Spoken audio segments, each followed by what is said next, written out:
24, a little after 5:30 p.m., and this is a public meeting of the School Board of West Bend Joint School District Number 1. More than 24 hours prior to the meeting, notice of the time, place, date, and subject matter of this meeting was posted at the entrance doors of the Education Service Center and on the district website. It was also sent to the West Bend Community Memorial Library, the Daily News, WRYU, the Milwaukee Journal Sentinel, and other media sources that have requested notice of our meetings. I'm going to pause to ask Superintendent Wimmer to confirm that this meeting was properly posted. Yes, it was. Great, thank you. Please rise and join me in reciting the Pledge of Allegiance.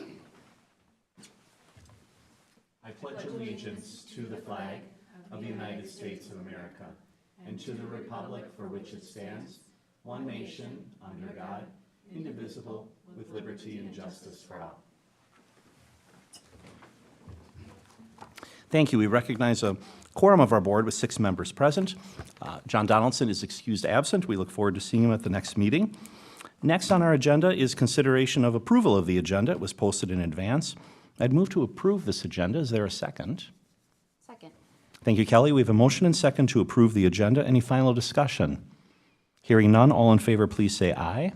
Aye. Any opposed? Thank you. That motion carries. Next is public participation. I don't see anyone with a public participation comment card, so we will move forward then to our consent agenda. On our consent agenda, we have a number of items. Minutes from the November 4th, 2024 regular board meeting. We have an Epstein-Ewen Architects contract. We also have a Findorf contractor contract. We have regular employment contracts. I believe there's 1 contract to approve today. We don't have any resignations. There are 2 retirements. And also revenues and expenditures in the aggregate through October 31, 2024. I believe that concludes the consent agenda.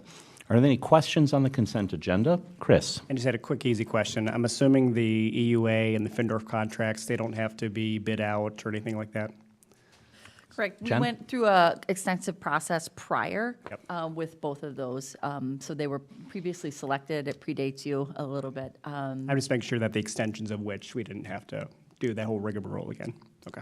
It's good. And also, as long as we're on that, I saw, these are really the frame contracts because as it relates to requirements or how big something, that's all to come. This is really the continuation of the frame of the contract, and it's a standard AIA template, I believe, correct?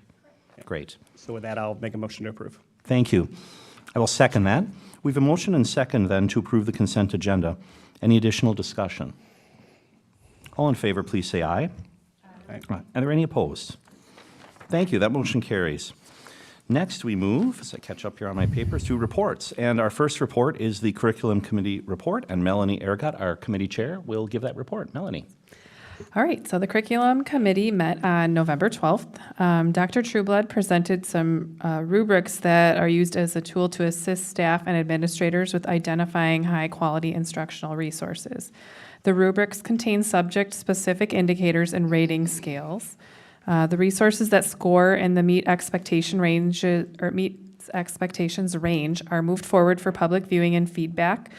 And then the viewing window is typically between 7 to 14 days and accessible at the West Bend Public Library. As a reminder, the feedback from public is summarized and presented to the committee along with a recommendation for the committee to consider moving forward to the board for action. The committee noted appreciation for the due diligence and transparency of the process. We also reviewed a request to change the names of 4 English as a second language courses, and that will be moving forward to the board to consider for approval in December. The proposed updated course names align with names used by the national and state education departments, as well as with the research findings and appropriateness of using asset-based language for multilingual students and programming. The committee also noted that the proposed names would better serve students when they transfer between schools, with the state, and between states. And that completes my report. Great, thank you, Melanie. Any questions for Melanie on her report? Just my thanks to the Curriculum Committee for your continued work. We appreciate that very much. All right, since there are no additional questions, we'll move to the superintendent's report and Superintendent Wimmer. The official canvass for the fall election was successfully completed on Monday, November 11th for our district. So a report will be provided by the board secretary at an upcoming board meeting. However, the canvass confirms that the facilities referendum was approved by our voters. So thank you to our community for that. The referendum represents a significant step forward for our students, staff, and the broader community. The improvements it enables will have a lasting impact, addressing safety and security, as well as our most urgent facility needs, while maintaining our strategic focus on operational efficiency and fiscal responsibility. This week now marks the beginning of the design and construction phases. So our staff and project partners will engage in detailed planning sessions to refine building designs, ensure that each project aligns with our priorities of safety, security, and adaptability to student needs. And given the scope of work, we know that a phased approach will be adopted to maximize efficiency, minimize disruptions to our learning environment. So we're committed to maintaining transparency throughout that process. So I would encourage everyone to monitor our regular updates. We send those out every Wednesday. Anyone in the community can sign up to receive those emails directly. Otherwise, we have a referendum-specific tab on our website. And then we'll continue to share our progress with the community as we proceed. We know this is a multi-year project that they are interested in. So we will make sure and continue that communication. We're just a day short of tomorrow's release of state report cards. So normally we would have been presenting that information tonight, so enjoy a shorter meeting this evening. So I just wanted to foreshadow that tomorrow the Wisconsin Department of Public Instruction will release their yearly accountability report cards. They use that recently released state test data from last spring. That release was in fall, so you might have seen some numbers, some items that we reported on in our news as well as the newspaper. There will be a specific report for each school as well as the district, with each one having an opportunity to earn different ratings. Those are, remember, those are meets expectations, exceeds expectations, significantly exceeds are those ratings. And they're grouped by priority area, whether it's monitoring achievement, growth, or target group outcomes, or on track to graduation metrics. Each report is tailored to each individual school. So no two reports in a district or across the state are the same. And we'll walk that through in our presentation, but it's hard to make it comparable to even years past, or let alone in systems or across systems. So again, we'll make sure and share those results with our community when those can be, which is tomorrow, but then we'll also do a follow-up with our board to dive into that data as well as our next steps, and we'll make sure that it's shared with the community too. So we'll make sure that that hits at our next December meeting. We have a few end-of-season recognitions. For diving, congratulations to East senior Maddie Rummel, who finished 6th Division I WIA State Diving Championships over the weekend. So she secured a spot on the podium. So congratulations. The American Volleyball Coaches Association also honored 4 seniors on the West volleyball team for their excellence in school. Ava Banks, Kylie Altendorf, Paige Guzzi were named to the association's first team with GPAs of 3.8 or higher, and Maddie Abel was named to the 3rd team with a GPA of 3.5 or higher. So congratulations. And we're bringing an closure to the end of our fall sports and beginning winter sports. So all of our high school winter sports have officially begun this week. You can cheer us on in basketball, gymnastics, swim and dive, hockey, dance, wrestling, bowling, skiing, and snowboarding. So check out our school or district websites to see when those events are occurring. Just a final reminder that Columns is hosting the Holiday Pops concert by the Milwaukee Symphony Orchestra right here in West Bend at our Silver Lining Arts Center on December 10th. You can get your tickets at Jeff Spirits on Main, Horicon Bank, Sendix, or by calling Horicon Bank or Pick Heaters.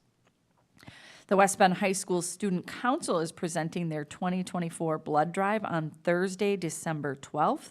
That's in the West Bend High School South Gym from 6:30 a.m. to 12:30. They have a goal of 300 units of blood this year, so please consider giving blood. To sign up, check out our website, newsletter, or social media.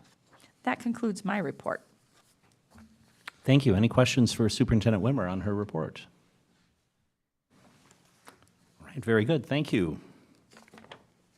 We have no discussion items tonight. We'll move to, I believe we have one single action item tonight, and that is out-of-state and out-of-country trip requests. And Superintendent Wimmer, are you, well, we'll start with, Is there any change to any of the information that the board received at the prior meeting regarding this agenda item? No changes, no questions in the interim. Okay? Just Board- a reminder that you'll be approving trips. We're looking at some of the students or teams would need to qualify for. So if they don't qualify at national or out-of-state level, they wouldn't go. But again, this is just expediting, making more efficient our process. And I think before we take a vote, I appreciated this change in approach rather than doing these one by one. I mean, obviously that approach worked, but I thought it was nice to see all of these in context. So I did not have any additional questions. Board members, any additional questions? Right? Then hearing none, I'd move to approve the out-of-state and out-of-country trip requests as presented. Is there a second? Thank you, Chad. We have a motion and second to approve the out-of-state and out-of-country trip requests. Any final discussion? All in favor, please say aye. Aye. Any opposed? Thank you. That motion carries. All right, we move then to our future agenda items. We'll start with our board meeting calendar. So I'll announce we have several meetings upcoming, all currently scheduled to take place here at the Education Service Center. On November 26th, our Policy Committee meeting, 4 p.m., and December 2nd, our regular board meeting at 5:30 p.m. Then on December 10th, a Curriculum Committee meeting at 4:30 p.m., and December 16th, a regular board meeting at 5:30 p.m. And again, we would encourage the public to check for the official meeting notices as they are published, just in case the time or the date or the location may change. But that is our board meeting calendar at this time. Anything else to add to the board calendar? Next, we have items for follow-up and communication. Superintendent Wimmer, I think obviously with the referendum passing, and you talked about this in your report, I think there are a number of folks who are interested in what's next. And so maybe you can just very generally talk about that. I know we talked about in the longer term plan, there might be some schools that close and another school that might open. And so how do we plan to keep the public informed? You addressed this a bit in your report. Yeah, so now that we have a timeline, because recall we had, if we had a successful referendum or if it failed, it kind of triggered two different timelines. So now that we know the timeline we're navigating, we'll be working with both Findorf and EUA on really getting into, we've got the big blocks of time kind of mapped out for projects. We'll get that down to a little bit more discrete level and think about which teams need to convene. We also want to move forward with the assessment of our properties and then talk about our strategies for having neighborhood conversations about the future use of those properties. We'll also want to then talk about our financial strategies around the borrowing and staging those different things, all of those pieces. So now, like I said, enjoy your shorter meeting tonight. Now we'll start kicking off those pieces of the work. And you'll see those as consistent items over the next months and years as we plan for and keep people kind of engaged in the process along the way. But we'll revisit that, recreate our timelines now that we know, and kind of work a little bit more deeply with our teams on what those are as well. They'll also kick off conversations that will occur both in curriculum and instruction as well as the board as we look at and work with our teachers on as we migrate back to different grade level configurations and models. What are the implications for learning? What is that intersection? So we'll map that out. I'm thankful that our community did approve it. It gave me a longer runway of planning, so I'm thankful for that. But we'll kind of reintroduce those timelines and what the tasks are ahead and chunk them as far as facilities, learning, financial, those pieces, so that you'll have consistent work to do in that arena. Great, appreciate that. Thank you. Other items, any other items for follow-up and communication? Hearing none, we've then reached the end of our planned agenda, so I would move to adjourn. Is there a second? Second. Thank you, Kelly. We have a motion and second to adjourn. Any final discussion? Hearing none, all in favor, please say aye. Aye. Any opposed? Thank you. That motion carries. And we appreciate everybody's attendance. Thank you to those who watched our meeting. We'll look forward to the next one.